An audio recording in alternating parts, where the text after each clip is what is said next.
Le plan Good Move veut dévier le trafic pour améliorer la sécurité, la qualité de l'air et le confort de vie. Mais en pratique, il y a aussi des critiques très vives, du temps perdu dans des déviations, des embouteillages qui ne seraient que déplacés ailleurs. Alors faut-il revoir le concept, mieux écouter, mieux accompagner? On va en débattre. Bienvenue sur le plateau de Versus.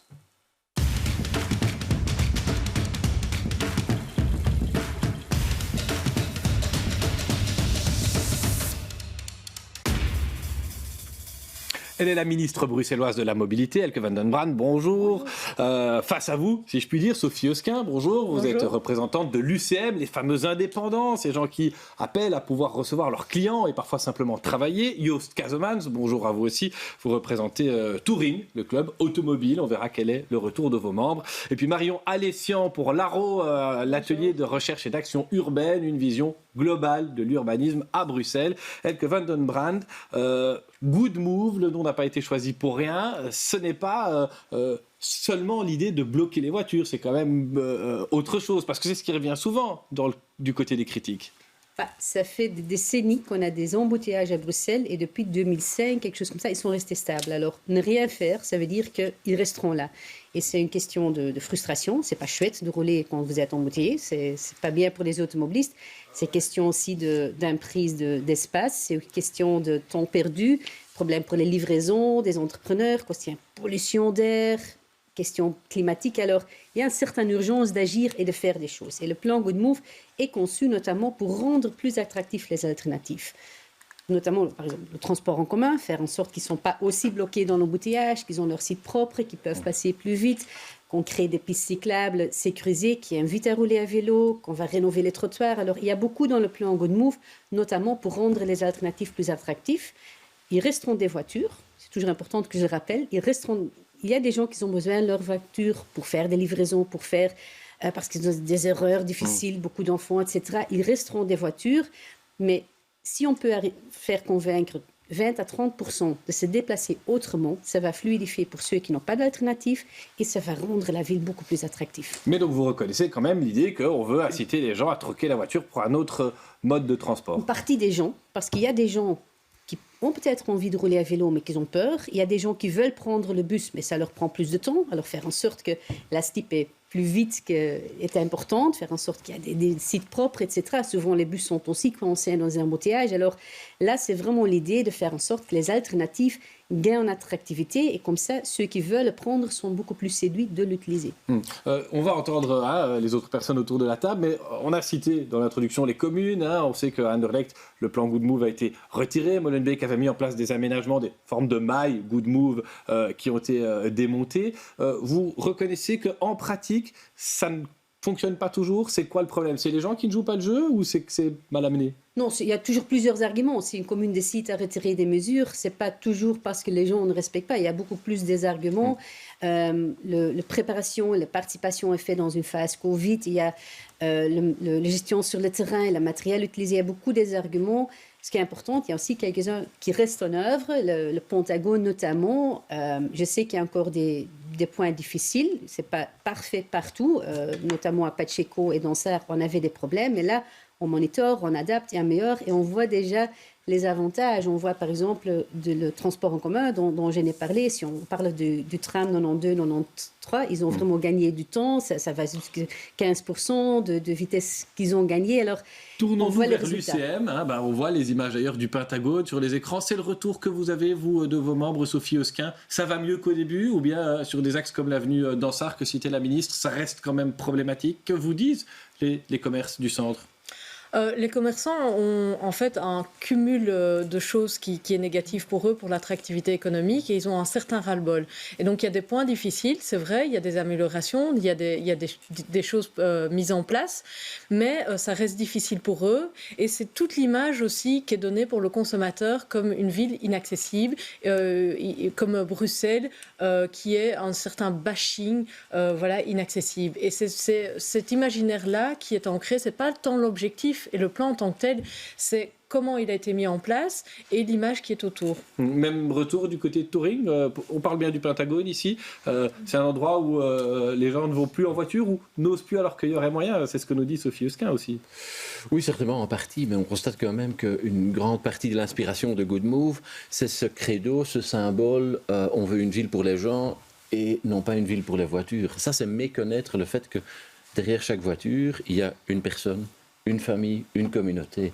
Donc, on ne touche pas uniquement à la mobilité des gens, on touche à la vie, à leur façon de fonctionner, à leur métier, etc. Et ça, c'est quand même une leçon, je pense, très importante qu'on a appris avec les premières réactions qu'on a vues sur certaines situations à Bruxelles, à Kuregem, etc. Je ne dis pas que c'est tout du mauvais, loin de là. Tout le monde sait qu'il faut plus d'espace pour les cyclistes et les piétons, un peu plus d'espace vert, certainement. Mais c'est tellement délicat, on ne touche pas à la mobilité, on touche à la vie, on touche au fonctionnement social des gens. C'est ça qui est très important.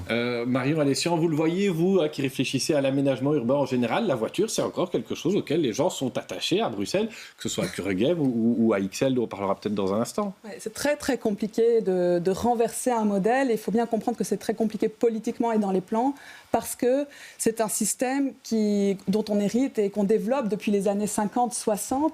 Et donc, il faut bien cerner que la cible ici, la cible du plan régional de mobilité, mais aussi de tout le mouvement associatif qui veut faire diminuer la pression automobile en ville, la cible, ce n'est pas les automobilistes, mais c'est tout un système qui a été institué contre la ville, finalement, en condamnant des espaces publics pour privilégier la voiture au détriment des transports en commun, du piéton, des cyclistes, et ce depuis des décennies. Et c'est ça qui est difficile à renverser aujourd'hui. Et je pense qu'il y a tout un imaginaire, comme vous le disiez, mais aussi tout un mode de vie, une croyance dans une dépendance à la voiture qu'il faut fortement nuancer, parce qu'on n'est pas si nombreux, je crois, à être dépendants de la voiture. Il faut quand même rappeler aujourd'hui, on le sait, c'est objectivé qu'à Bruxelles, il y a une très très forte proportion de ménages qui n'ont tout simplement pas de voiture. Donc s'il y a quelque chose à revisiter aujourd'hui, ce n'est pas le plan régional de mobilité qui a été approuvé et qui date de la précédente législature, mais c'est bel et bien comment on l'applique, comment on se concerte avec les habitants et avec les commerçants, les entrepreneurs et tout le milieu économique pour éviter les dégâts. Mais je pense que si on tient cette ligne de conduite pour diminuer globalement la pression automobile en ville, on verra très très vite les effets bénéfiques pour le commerce, pour l'économie, et voilà. Je voudrais revenir sur Kuregem, ça a quand même exacerbé beaucoup de tensions là-dessus. On a vu le conseil communal, moi je l'ai couvert pour BX1, voilà, des gens qui démontaient des panneaux de déviation, qui les ramenaient à la maison communale ou qui les déposaient devant chez le bourgmestre. Est-ce qu'on a raté quelque chose là? Qu'est-ce qu'on a raté, Elke van den Brande? La concertation, l'explication aux gens, ils n'ont pas tout à coup trouvé que ça allait être tellement mieux pour eux. S'ils se trouvent perdus dans les embouteillages, voilà, c'est que ça ne fonctionne pas pour eux, on peut l'entendre aussi. Je vais répondre un peu mixte. Alors, oui, il y a des leçons à tirer. Si une commune se sent obligée de retirer ces mesures, ça veut dire qu'il y a des choses qui sont mal passées. Il y avait aussi des impacts, je vais commencer avec ça, avec des impacts positifs à gauche et à droite. Il y avait une école, avant, il y avait 3000 voitures par jour qui passaient. Après la mise en œuvre de certaines de ces mesures, il y en a 300 qui passent. Alors, on a vraiment apaisé une rue scolaire, ce qui est très important pour moi. Aussi pour le transport en commun, les axes de transport en commun ont vraiment pu gagner du temps de vitesse de bus, etc. Alors, on a gagné des choses. Mais c'est vrai qu'il y a aussi beaucoup d'opposition. Et je veux faire une différence entre une certaine agressivité qui était là, démolir des panneaux, etc. On ne peut jamais tolérer. Mais aussi, dans les quartiers, il y avait des gens qui disaient ça ne répond pas vraiment à nos besoins. Et là, pour moi, ce qui est essentiel à entendre, c'est les gens disaient on a des problèmes de propreté, d'emploi, de logement, de sécurité, de courrier de drogue, etc. dans notre quartier. Alors, ils veulent une réponse qui est beaucoup plus globale que la mobilité. Et ça, je pense, c'est essentiel à Kuregem maintenant de donner une réponse qui va plus loin et qui répond à tout. Et dans le plan mobilité, je reste convaincue qu'à Kuregem, créer plus d'espace public, c'est hyper important parce qu'ici, c'est l'idée, comment est-ce qu'on peut gagner un peu d'espace pour mettre en air des jeux, pour verduriser, pour mettre quelques arbres. c'est essentiel dans un quartier qui est densément peuplé, où les gens n'ont pas de jardin ni terrasse souvent. Alors, je reste convaincue des objectifs, mais il faut les reconstruire avec les riverains, reconstruire la confiance aussi et faire en sorte qu'on y trouve des solutions ensemble. Mais il y a des avantages aussi pour Kuregem. Joost Keusemans, sur le quartier Kuregem, qu'est-ce qu'on en tire comme enseignement chez Touring? Ce qui est très important, c'est de constater que ce ne sont pas les nafteurs qui passent dans Kuregem pour rejoindre leur boulot, qui ont manifesté, qui ont dit non, c'est les gens qui habitent là. Ils craignent vraiment pour la vie dans le quartier. Ils craignent, par exemple, la gentrification du quartier. Ils disent, ce sera encore un quartier qui est pour les bobos au backfits, ou c'est pour nous. Ils ont vraiment le sentiment que des gens qui ont d'autres métiers, qui ont un autre statut social peut-être, qui ont une autre vie, décident pour eux. Et ça, c'est toujours très, très compliqué. Donc écoutons-le. Et je trouve ça un peu gênant quand même d'entendre parler d'agressivité, etc. Pour la personne qui utilise sa voiture, c'est aussi une agression de voir du jour au lendemain des grands blocs en béton qui rendent impossible de traverser une place qu'on a traversée pendant des années, et maintenant on doit faire un détour de plusieurs centaines de mètres. Ça, c'est aussi perçu comme une agressivité.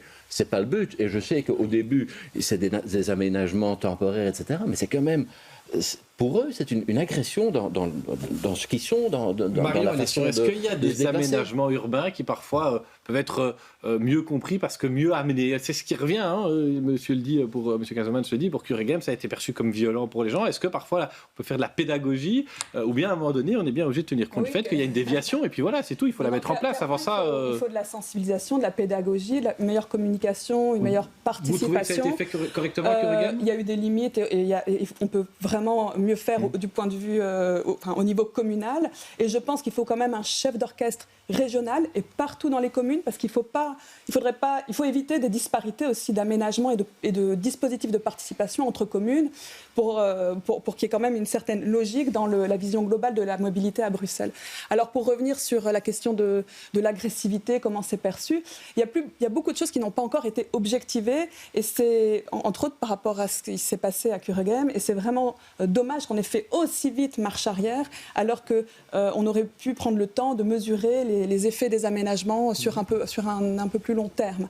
Alors, je voudrais parler, après je voudrais parler, mais l'heure tourne, de XL. Quartier Flaget, c'est le prochain dans le calendrier, je pense, c'est le Van den Brand. Est-ce qu'on a tiré des leçons là-dessus? Madame Alessian appelait à ce que la région finalement s'investisse et qu'on ne laisse pas les communes seules décider et fixer. C'est quelque chose que vous pouvez faire? On tire des leçons. Le matériel, par exemple, utilisé, faire en sorte qu'on utilise beaucoup plus d'autres matériels plus attractifs, c'est une leçon importante, évidemment. On le savait déjà, parfois, on est obligé d'utiliser certains matériels. Vous êtes confiante pour XL ou pas?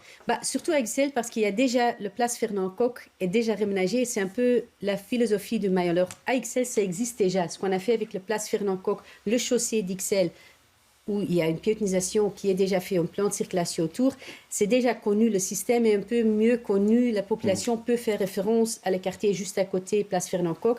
Alors moi, je pense que ça va demander du temps, et je sais que le collège, pour l'instant, est dans les rues et fait des communications, etc.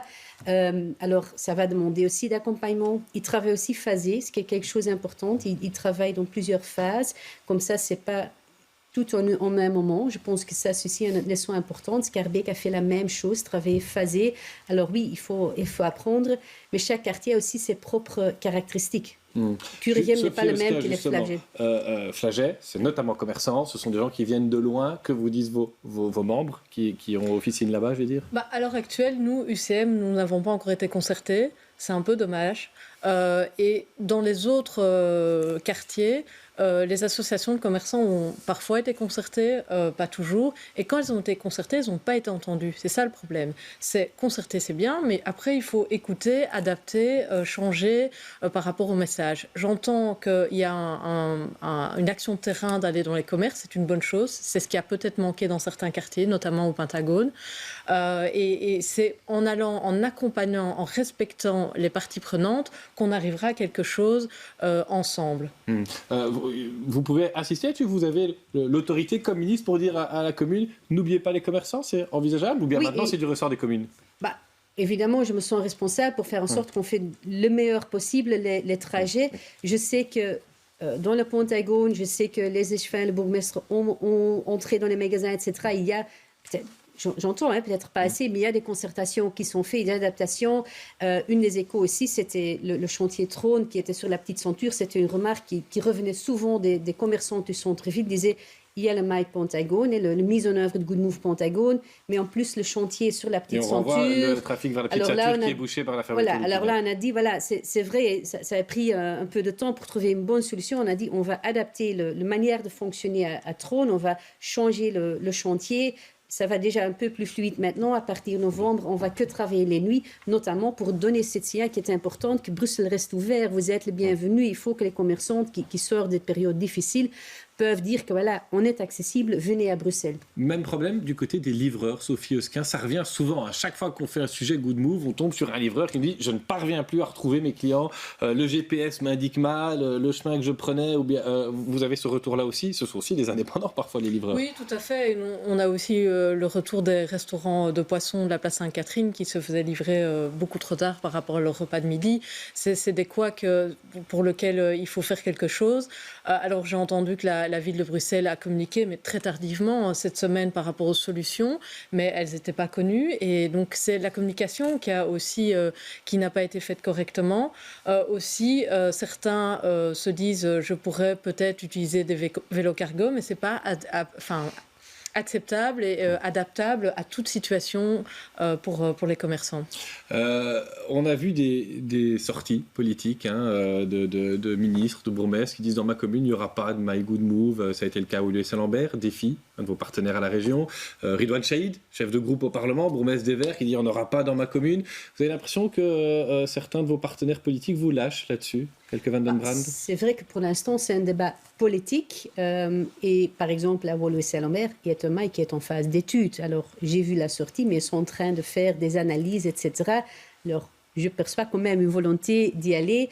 Ce qui est vrai, c'est qu'il faut apprendre, il faut faire en sorte qu'on apprend ce qui s'est passé. Les choses qui vont bien, il faut répéter. Les choses qu'il faut faire mieux, il faut faire mieux. Alors, c'est pas quelque chose, dire voilà, maintenant, c'est ça comme toujours. Non, il faut en apprendre. Mais ça ne vous inquiète pas, comme femme politique, de voir que d'autres personnalités politiques se distancient? Évidemment, tu préfères que tout le monde est d'accord, etc. Mais la politique, c'est ça. Mais le plan mobilité Good Move, c'est beaucoup plus large que les plans de circulation et beaucoup des mesures dedans. C'est une totalité. Mais l'essentiel, c'est que ça fait des années qu'on y travaille. On est en train de la mettre en œuvre.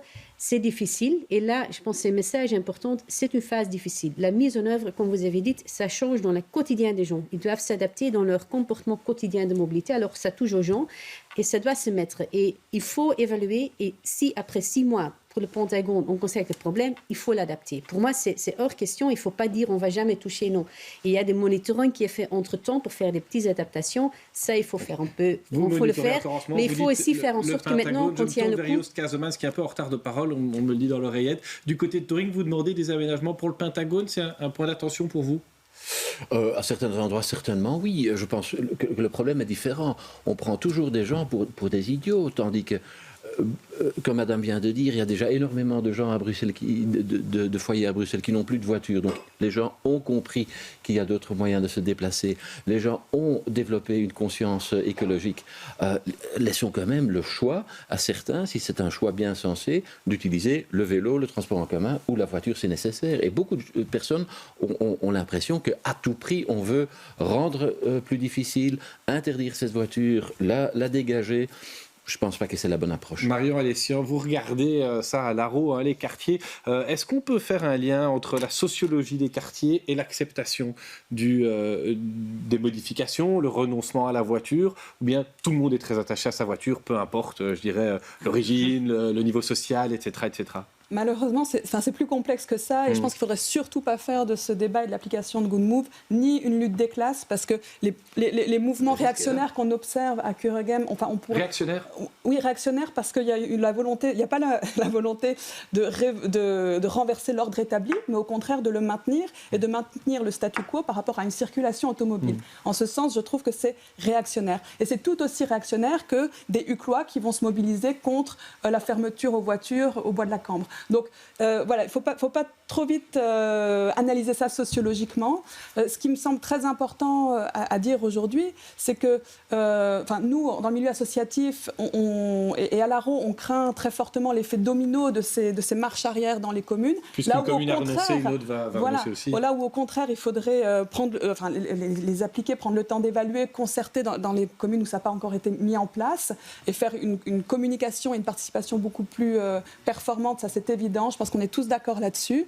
Mais il faut bien comprendre que dans le plan Good Move, le plan régional de mobilité, il faut accompagner ces mailles apaisées d'une politique globale, entre autres, surtout pour diminuer globalement la circulation automobile à Bruxelles. Et il n'y a pas 36 solutions miracles pour ça. Il y a la taxe kilométrique, il y a donc le Smart Move, le projet Smart Move, et il y a aussi globalement diminuer les places de stationnement. Parce que tant qu'on maintiendra la facilité à stationner en ville en voiture, c'est le principal levier, effet attractif pour et le fait de voir des la voiture partenaires politiques se distancier du plan Good Move, ça vous inspire quoi, vous, à l'ARO ? On trouve ça très dangereux de ne pas suivre le cap d'un plan, parce que le Good Move, c'est un plan. Et c'est assez important de le rappeler, parce qu'on n'arrête pas d'utiliser une terminologie de la communication, Good Move, et on en oublie que c'est le plan régional de mobilité qui a vraiment été approuvé, adopté.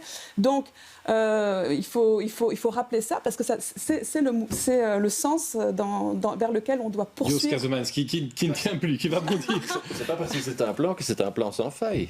Il y a aussi le PS au centre-ville, c'est le bourgmestre Klaus qui est en train de défendre et mettre en œuvre défi à Schaerbeek avec Madame Jodogne. Alors, sinon, il y a un débat politique pour l'instant, je ne vais pas nier ça, mais aussi des défendeurs dans tous les partis pour faire des mesures. Et là, c'est important, il faut donner le temps de tester, faire le monitoring, et s'il faut adapter, il faut adapter. Ça, vous sortez du conclave budgétaire avec le gouvernement bruxellois. Vous avez des marges, vous pouvez annoncer ici qu'il va y avoir des budgets pour de nouveaux aménagements, pistes cyclables, espaces partagés, dans l'esprit Good Move, oui ?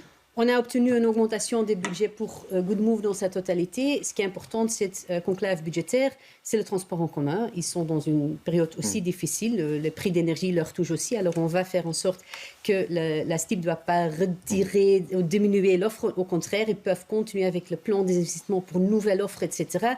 On va geler les tarifs, parce que les tarifs pour les gens, pour les utilisateurs... Mais pour des aménagements de pistes cyclables, Il y aura des budgets, oui. Oui, on a un certain investissement qui est mis en œuvre. Le plan Good Move n'est pas quelque chose qui date d'une année, c'est un plan pour 10 ans. On avait déjà prévu du budget. Il y a des budgets qui seront montés pour faire en sorte qu'on peut continuer.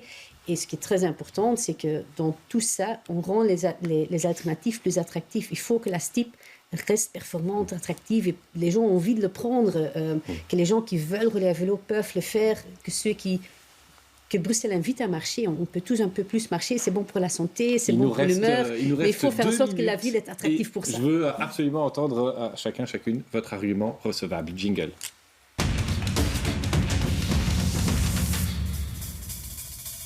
Jos Kazomans, vous avez entendu un argument recevable chez la ministre ou chez Mme Ellessior ?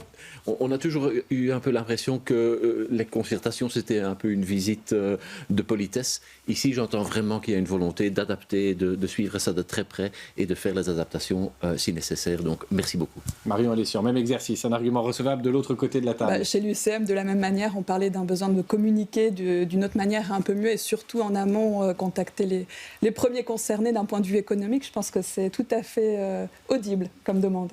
Sophie Oscar, un argument recevable à l'ARO ou chez la ministre ?